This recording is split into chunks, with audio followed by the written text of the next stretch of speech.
यदि चतुर्थी के दिन सात गांठ वाली दुर्वा 21 ले लो और चतुर्थी के दिन गणेश जी को समर्पित कर दो। पंचमी तिथि को उस दुर्वा को उठाकर दूध में डाल दो और उस दुर्वा को दूध में डालकर उस दूध में उस दुर्वा को मल लो और जिसके सफेद चमड़ी पड़ गई हो, चर्म रोग हो गया हो, उस दूध को उस दुर्वा के साथ, दूध नहीं भी हो तो पंचमी के दिन दुर्वा का लेपन शरीर पर कर लें। आधे घंटे तक करने पर पंचमी को प्रदोष काल में स्नान कर लें। महाराज आपको चर्म रोग में आराम लग जाएगा, सफेद चमड़ी अपने असली रंग में आना प्रारंभ हो जाएगी। गणेश पुराण दुर्वा का महाराज 21 दुर्वा के 108 बंडल बना लो। अगर एग्जाम में बैठ रहे हो, सरकारी परीक्षा में बैठ रहे हो, पास नहीं हो रहे, नौकरी नहीं लग रही, बहुत जगह इंटरव्यू दे दिया, 21 दुर्वा के 108 बंडल बनाओ, उसकी माला बनाओ और देवी के मंदिर में, माता जगदम्बा के मंदिर में, अर्थात जहां शंकर पार्वती पूर्ण परिवार विराजमान हो, ऐसे देवी के मंदिर में गणेश जी के गले में वो माला अर्पण कर आए, अपना नाम बोलकर और जिस एग्जाम में बैठ रहे हैं उसका भाव वर्णन कर महाराज। और वहीं से एक पुष्प लेकर अपने कमरे में जहां पढ़ते हो, कांच की प्लेट में उस फूल को रख दीजिए और दूसरे दिन एग्जाम के लिए चले जाइए। आपको उसका फल अवश्य मिलेगा, अवश्य मिलेगा, आप उसमें उत्तीर्ण होंगे, फल प्राप्त होगा। दुर्वा सुख का अनुभव करा दे, आनंद का। एक बात और स्मरण रखे, जैसे कोई की प्रॉपर्टी है, कोई की जमीन है और वो जमीन तुम्हारी कोई ने कब्जा कर लिया, तुम्हारा नाम नहीं हो पाई, या कोई उसमें लफड़ा हो गया या तकलीफ आ गई, पैसा उसमें अटक गया, उसके लिए भी कनेर का पुष्प श्रावण महीने के जितने सोमवार आते हैं, रविवारी, सोमवारी और भोमवारी, कौन कौन से बार हो गए? रविवार, सोमवार और मंगलवार, 3 बार। प्रथम दिवस में कनेर का 1 पुष्प लेना है, द्वितीय दिवस में कनेर के 5 पुष्प लेना है और तृतीय दिवस में कनेर के 3 पुष्प लेना है। बेलपत्र एक साथ में लेकर शिव जी को रविवार के दिन भी समर्पित करें, सोमवार के दिन भी समर्पित करें और मंगलवार को 3 कनेर के पुष्प के साथ बेलपत्र लेकर बाबा को समर्पित करिए। कितना भी अटकी हुई प्रॉपर्टी होगी, कह दिया उसने मैं तेरे नाम प्लाट नहीं कराऊंगा और पैसा लेकर बैठ गया या पैसा नहीं दे रहा है या किसी भी रूप में भटका हुआ है, अगर सावन के 4 सोमवार पढ़े या 5 सोमवार पढ़े, आपने ये प्रत्येक सावन के सोमवार के पहले, फिर से बोलो कौन सा बार? रविवार, सोमवार और मंगलवार, ये 3 बार का क्रम अगर प्रत्येक सोमवार के पहले और बाद में कर लिया तो आपको उसे प्रॉपर्टी उस व्यक्ति को तुम्हें देना ही पड़ेगी, छोड़ना ही पड़ेगी। उसको खुद अपने आप में बेचैनी होने लगेगी, मुझे बुलाएगा, आपको जाना नहीं पड़ेगा, खुद बस फोन लगाया आपने, भैया हमारा करा दो, हमारा करा दो, 2 बार 3 बार अगर बोला, चौथी बार वो खुद बुलाएगा, बेचैनी पड़ेगी। मेरा बाबा उसको खुद कल बुला देता। शिव शिव है, उसको कहते सत्यम शिवम सुन, शंकर शंकर, वो नित्य कृपा कर। श्रावण के महीने में अगर भगवान की आराधना करने के बाद भी, शिव जी की पूजन करने के बाद भी यदि आपको भगवान शंकर का शिवलिंग रोज नजर आ रहा है तो समझ लो तुम्हारे घर में कोई शुभ कार्य होने वाला है, भगवान शंकर की कोई करुणा होने वाली है। तो कोई कहे कि हम भगवान शिव की आराधना कर रहे हैं, हम भगवान शंकर की अर्चना कर रहे हैं, हम भगवान शंकर की पूजन कर रहे हैं, हम भगवान शंकर का स्मरण कर रहे हैं, हम भगवान शंकर के पूजन पाठ में लगे हैं और शिव जी हमको स्वप्न में क्यों दिख रहे हैं? तो ये जानकर रखो कि वो तुम्हारा पिता है, वो तुम्हारा पिता है।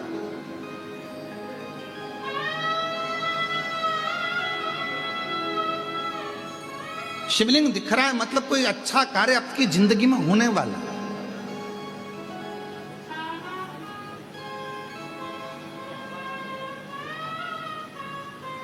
मन में भगवान से मिलने की उमंगता, उत्साह बढ़ रहा है तो समझ लो शिव की कृपा है, भगवान शंकर की कृपा है, करुणा है।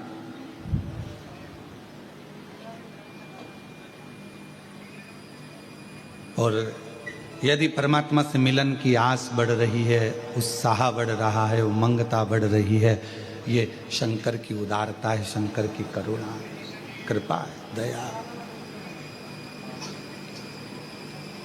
श्रावण के महीने में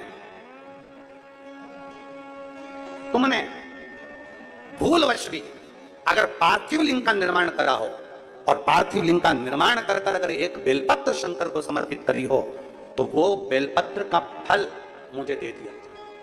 एक बेलपत्र का फल मुझे दो, एक बेलपत्र का, हाँ, केवल एक बेलपत्र का फल मुझे दे दीजिए, केवल एक बेलपत्र का फल मुझे प्रदान कर दीजिए, केवल एक बेलपत्र का फल मुझे दे दीजिए। एक बेलपत्र, हाँ। पार्वती जी कहती हैं इस बच्चे के लिए मैंने हजारों वर्ष तक अगर तप करा हो तो वो तप भी तू ले ले, मैं तुझे देने को तैयार हूं। 1000 वर्ष का तप मैं घड़ियाल तुझे देने को तैयार हूं। और एक निवेदन है कि श्रावण महीने में जो मैंने एक पार्थिव लिंग का निर्माण करा और जो बेलपत्र समर्पित करा उसका पुण्य मैं तुझे नहीं दे सकती।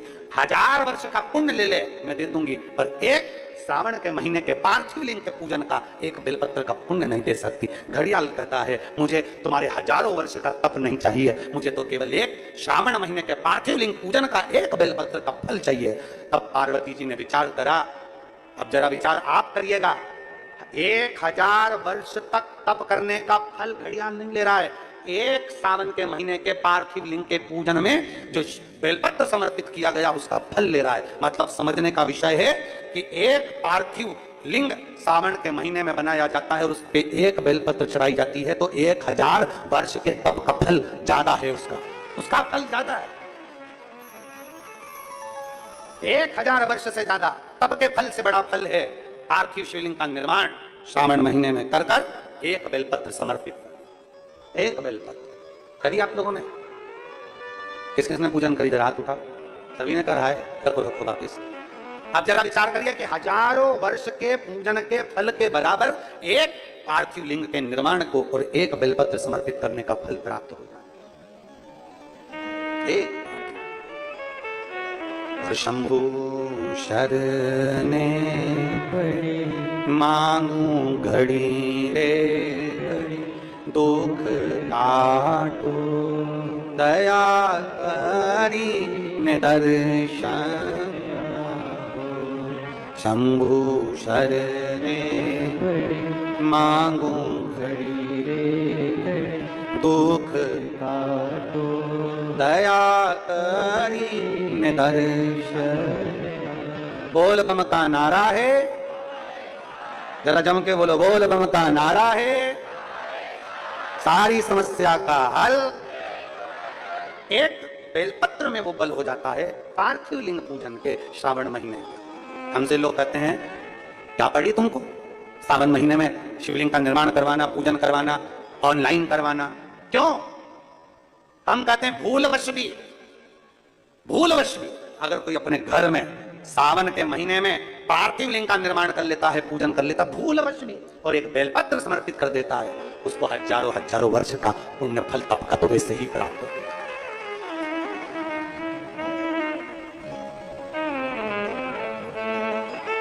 अब इतने कम से कम जिस दिन पार्थिव लिंग का निर्माण करते हो, आप तो पूजन करते हो, उतने समय तो कम से कम तुम्हारे विचार तो अच्छे रहते हैं, तुम्हारी बुद्धि तो अच्छी रहती है, तुम्हारा चित्त तो अच्छा रहता है, उतने समय तुम भगवान शंकर की भक्ति तो करते हो।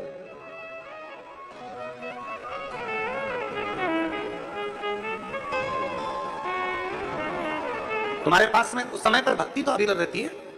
रोज आप अगर शमी के पत्ते को नहीं चढ़ा सकते, महीने में 1 बार या 2 बार शमी का पत्ता शंकर के ऊपर अवश्य समर्पित करना चाहिए।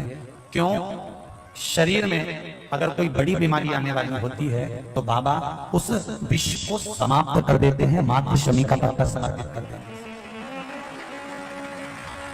भले महीने में 2 बार चढ़ाओ, हफ्ते में 1 बार चढ़ाओ, तुम्हारा मन पड़े तो हफ्ते में 2 बार चढ़ाओ। ज्यादा बीमारी है, शमी का पत्ता एक शिव जी के शिवलिंग पर, और एक पत्ता जहां से पानी बहकर नीचे गिरता है ना, जलाधारी में से शिव जी पर जल चढ़ाया, जैसे ये शिवलिंग, इस पर जल चढ़ाया तो ये पानी बहकर नीचे आता है, तो जहां गिरता है एक पत्ता शिवलिंग के ऊपर और एक पत्ता जहां से जल नीचे गिरता है वहां। अगर ज्यादा बीमारी है और ऐसा लग रहा है कि डॉक्टर कह रहे हैं कि तबीयत ज्यादा खराब हो सकती है, जांचे जाएगी, ये होगा वो होगा, तो एक पत्ता शमी का ऊपर, एक पत्ता जलधारी जो बहकर नीचे आती है।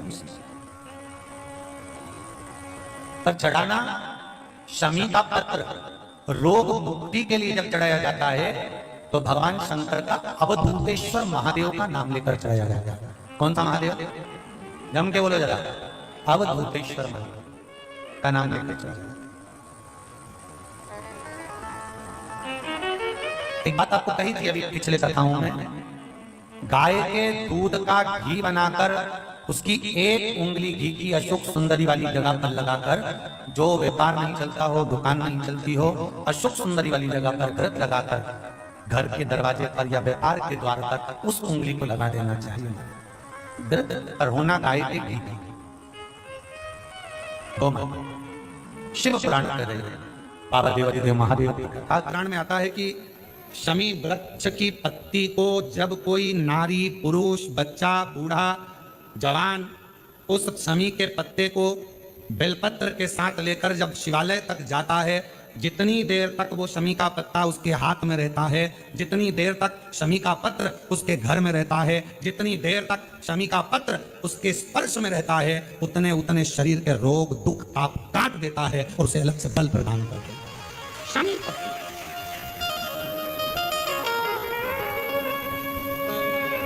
जब व्यक्ति का विल पावर डाउन होता है ना, उसको लगता है ये होगा कि नहीं होगा, होगा कि नहीं होगा, उसको 5 मिनट शमी वृक्ष के नीचे चले जाना चाहिए। 5 मिनट, इससे ज्यादा नहीं।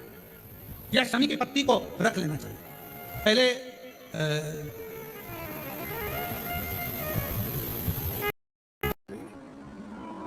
पितरों की 3 बेटियां, तीनों से गलती हो गई। आप शिव मंदिर में जाएं, कोई गलती ना हो, जल चढ़ाएं, मना नहीं, छींटा ना लगे, धीरे धीरे चढ़ाइए। और एक बात अच्छे से ध्यान में रखिएगा, शिव मंदिर से जब भी वापिस आए, जल चढ़ाकर अपना फर्ज पूरा अदा कर कर। फर्ज से मतलब जब शिव मंदिर से वापिस आए, जो पत्ती, बेलपत्री, फूल शिव जी पे चढ़े थे वो नीचे शिवलिंग पे से नीचे गिर गए हो। एक शिवलिंग रखा है लाना, मिट्टी वाला नहीं इधर रखा। अब छत्तीसगढ़ में कथा चल रही, थोड़ा ध्यान से सुन लोगे एकांतेश्वर शिवलिंग का पूरा वृतांत। तो आप लोग जो पशुपति व्रत कर रहे हो या कोई भी उपास करते हो, कई लोग कहते हैं हमने करा नहीं हुआ। क्यों नहीं हुआ? उसमें हमारी गलतियों को हमें चाहिए। ये देखिए,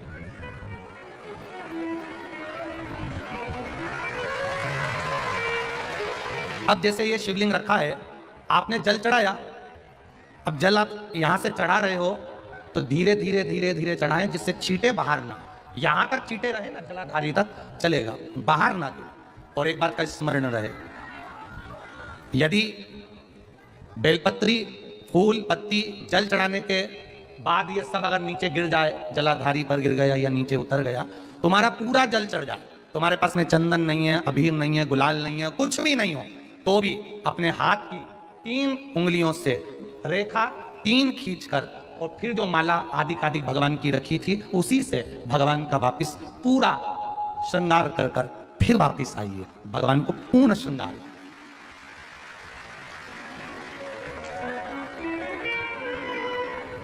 भगवान का पूर्ण श्रृंगार कर कर आइए। कई लोग जल चढ़ाने के बाद में भगवान का जो फूल पत्ती नीचे रखी रहती है, आप, हम ये नहीं कह रहे कि आप अपने घर से लेकर जाओ, आपके पास में कुछ नहीं, 1 लोटा जल चढ़ा, जल चढ़ाया, जो फूल पत्ती नीचे रखी हुई है उसी को उठाकर उसको रखकर उसी फूल से भगवान का खूब सुंदर भगवान का कर कर फिर आइए। क्यों? शिव का जब हम श्रृंगार कर कर आते हैं, माता पार्वती जी ने देवाधिदेव महादेव का श्रृंगार किया है, आप लोगों के स्मरण में होगा। राम जी ने माता जानकी का श्रृंगार किया। रामचरित सुनिए कथा, रामायण सुनिए आप लोगों ने, रामायण सुनी होगी, तो उसमें माता बैठी है शिला के ऊपर और भगवान राम उनका श्रृंगार कर रहे हैं, एक कौवा आता है वो चोंचमार कर जाता है, ये सारा वृतांत आप लोगों ने श्रवण किया है। तो राम जी माता सीता का श्रृंगार करते हैं, भगवान कृष्ण राधा जी का श्रृंगार करते हैं। केवल एक देव अधिदेव महादेव की कथा ऐसी है जिसमें पार्वती जी शिव जी का श्रृंगार करती है। शिव का श्रृंगार किस लिए? क्यों? कहा जल चढ़ाने के बाद वहीं पर पड़ी हुई पत्ती से, फूल से, जो चढ़े हुए फूल हैं, चढ़ी हुई पत्ती है, चढ़ा हुआ निर्माल्य है, जो भी शिव जी का है, उसी को धोकर वापिस भगवान का श्रृंगार कर कराना चाहिए। किस लिए? कि हे भोलेनाथ, जब मैं इस संसार सागर से जाऊं अखंड सुहाग लेकर पूरी श्रृंगार कर इस धाम से जाऊं, ऐसी कृपा बना। जो पढ़ाओ, जो पढ़ाओ, चंदन नहीं है, हाथ से चंदन का स्मरण होना चाहिए। नहीं है हमारे